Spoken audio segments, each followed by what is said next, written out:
नमस्कारम सद्गुरु। मैं हमारी भारतीय जाति व्यवस्था का सच जानना चाहता हूँ। हम अधिक समावेश और बराबरी कैसे ला सकते हैं? नमस्कारम वीरू। ये व्यवस्था दरअसल काम के बंटवारे से शुरू हुई। एक समाज में काम करने के लिए ये जरूरी है कि आबादी में एक खास तादाद में लोग अलग अलग कौशल और कारीगरी करें। कोई प्रशासन का ध्यान रखे, कोई समाज के लिए शिक्षा और आध्यात्मिक प्रक्रिया को देखे। इस तरह उन्होंने 4 मूलभूत विभाजन किए। समय के साथ वो और बंटते गए।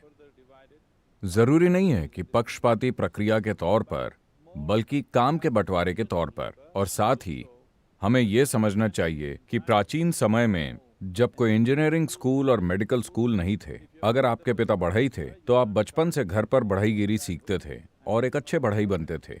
तो जाति व्यवस्था को कायम रखते हुए कौशल को पीढ़ी दर पीढ़ी आगे बढ़ाया जाता था। मगर अफसोस की बात है कि बीच में कहीं एक सुनार खुद को लोहार से बेहतर समझना शुरू कर देता है।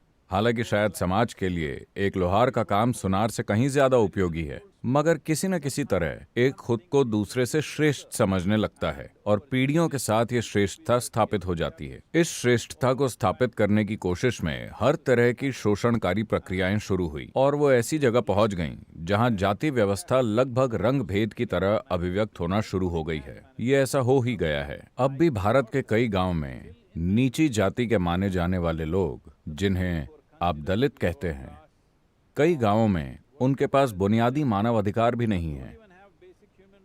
हालांकि पिछले 25-30 सालों में काफी कुछ बदला है, मगर अब भी हमारे देश में बहुत सी ऐसी भयानक चीजें होती रहती हैं जो हम नहीं चाहेंगे कि हो। इसका एक ही समाधान है। पहली बात, यह व्यवस्था आज के समय में प्रासंगिक नहीं है, क्योंकि कौशल को कई तरीकों से लोगों तक पहुंचाया जा सकता है। हमारे पास एजुकेशनल इंस्टीट्यूशंस हैं, टेक्नोलॉजिकल इंस्टीट्यूशंस हैं, इसलिए अब ऐसा नहीं कि कौशल सिर्फ परिवार के अंदर ही आगे बढ़े। But there is one context that is of social security.